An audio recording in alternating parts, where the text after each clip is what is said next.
After collecting the blood, we process it. Then after 10 to 15 days, we get the results. So you can come back and discuss with them.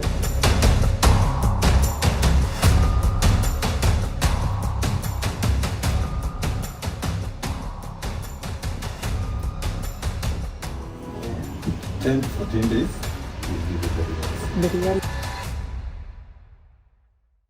Niko ready. Na wewe mama? Pia niko ready, niko sawa. I think I'll be the happiest person. Najua maisha yangu nimelelewa bila kujua mtu anaitwa mama, dad. So it'll be a blessing to me. Tukue ready ku accept hizo results venye zitakuja. Mama utafungua. Naweza fungua alafu nitasoma. Fungua tu.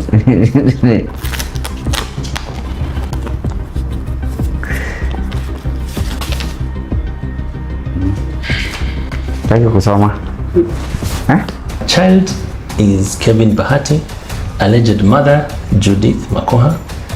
Katika utafiti huo wa DNA inadhibitisha kwamba so we are back for the results. Thank you. So we have just a few questions to make it clear to the people. Can you briefly explain to us the kind of the DNA that you've done?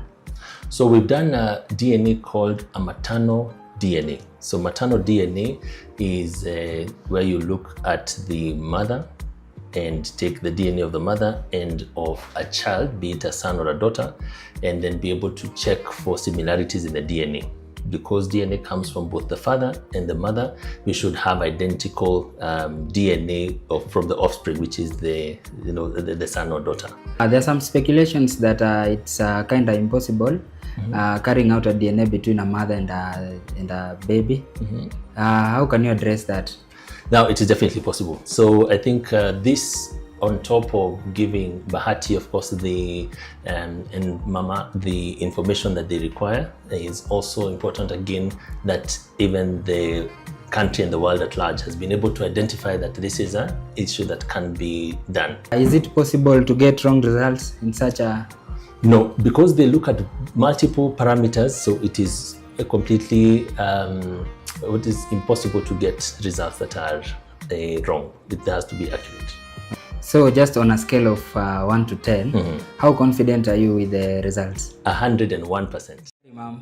Mzuri sana labda yako. Hata sisi tuko salama. Tunashukuru sana umejitokeza tena leo kuja kuchukua matokeo. Tuliona ulijitokeza last time na tukaingia tukafanya hiyo DNA test, na leo ndio ile siku yenye inabidi tuchukue results. Unajihisi aje ma'am? Mimi niko tu sawa, niko na furaha sana. Saidi nashukuru Mungu kwa kuwezesha kufika siku ya leo. Asante sana ma'am. Sasa nikuulize, leo ndo siku tunachukua matokeo, una expect nini? Unatarajia ikuwe aje? Natarajia tu ikuwe vile Mungu mwenyewe alionyesha, tunatarajia kwa hivyo tu. Kwa mfano matokeo ya leo ikitokea kuwa positive, ni nini utasikia aje? Utafanya nini ya kwanza? Nitakuwa tunafuraha.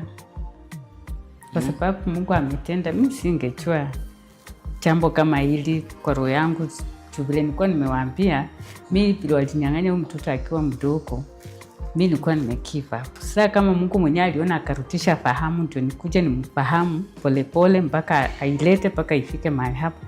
Tena nitasema tu asante Mungu. Kwa hivyo itakuwa ni furaha sana ikitokea ikuwe ni yeye, si ndio? Lazima ufurahie kwa sababu si kitu kidogo vile na nini. Unajua kama mtoto alikufa utasema afadhali, utasahau, lakini ako hai, ni furaha. Na sasa ma'am nikuulize, kwa sababu ni matokeo, ni kitu inafanyika na tuwezi jua. Matokeo inaweza tokea, labda inaweza tokea ikakuwa ni positive, ama inaweza tokea pia ikakuwa negative. Kwa mfano ikitokea ikuwe negative, utafanya aje? Nitakuwa tu sawa. Tena nitashukuru tu Mungu, nitakuwa tu sawa. Lakini nami mpaka nitake kujua na wangu ako wapi, kwa sababu pia mtoto wangu ni Musa na majina ni hiyo niliita na nikampeleka pale Chipre. Nikuulize pia kwa sababu baadaye mambo imetokea mara nyingi, tumekuona sana kwa mtandao, watu wengi wanakutafuta wakikuuliza maswali wakitaka kujua mengi sana kuhusu hii story. Ningependa tu kujua hii imekuaffect aje kwa kazi yako pale nyumbani na familia, ukikuwa pale kanisani na kwa shughuli zako tu pia. Hii story tangu itokee imekuaffect aje? Inani affect sana, kwa sababu mtu anakuja anakuuliza maswali mingi, aende tena kidogo akuite kuja tena ueleze, alafu kila saa ni kupost yani imeni affect hivyo tu. Sometimes inakukera, sometimes unasema saa kitu Mungu ameweka lazima utende vile inatakana ifike, lakini tu kwa kusema tunaweza fika mahali ukiwa hapo sema hapana. So pia pale nyumbani baada ya nini vile wanakuona familia pale wale wenye wako nyumbani, ulisema nyumbani ni Bungoma. Yeah. Pale nyumbani wanakupigia simu, wanakuuliza vile kunaenda nini? Wanakupigia simu, wengine wanakukera, wanasema kwa nini ulisema tungeacha tuishe hivyo. Wengine wanasema hapana, kama ni siri waliweka ndani mwako, hiyo siri itakuja kukuumiza. Wewe endelea tu nayo mpaka vile Mungu atafikisha. Sasa na kuna watu wengine wanasema sana hii yote ni sarakasi, ni Bahati amepanga, sijui alikutafuta mahali, ni kama wamekulipa tu ufanye. Unaweza waambia aje hawa? Kai. Wasicheze na kazi ya Mungu. Kazi ya Mungu ikiingia ndani mwako usicheze nayo. Mimi nikikuja hapa Nairobi sikuwa nakuja ndoa. Na kitu kilitoa tu nyumbani nikuja hapa kazi. Na ilikuwa mpango ya Mungu, kitu fulani kicho kitendeke. Labda yani kuja nizae huyu mtoto, na kuna wakati kazi yake yenye Mungu anataka itakuja itendeke. Kwetu vile itakuwa. Asante sana mama. Tumeshukuru kwa wakati wako. Wacha tungoje daktari akwe tayari. Alafu tupate matokeo, si ndio? Asante sana mama.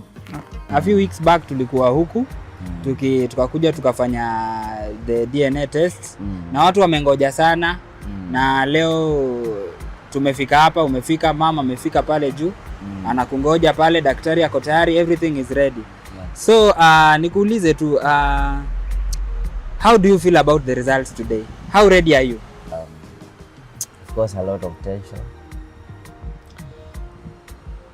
I said, unajua mwenye anajua mama mtoto ni mama, mwenye anajua baba mtoto bado ni mama. So of course I just came. I know my mom, and I saw my mom when she passed on, even though I was young. But this story on its own, it's so confusing, and I took time to relax also. Sijai rush. So I'm sorry to the online media team. I know walingojea this week on Tuesday, last week walikuja hata hapa Lafem Hospital, but I was not ready because hata mimi nimekuwa niki think about it, niki internalize. Nimekuwa pia nikienda a few counseling sessions because whatever we came here for, this is not a normal thing. I have grown 33 years knowing that I am an orphan. Unajua inamaanisha nikipata ni mama yangu maisha inabadilika tena. Tena unaanza kushangaa ulikuwa Mkamba, umekuwa Mluya. It means you are starting to reconnect with a new family that you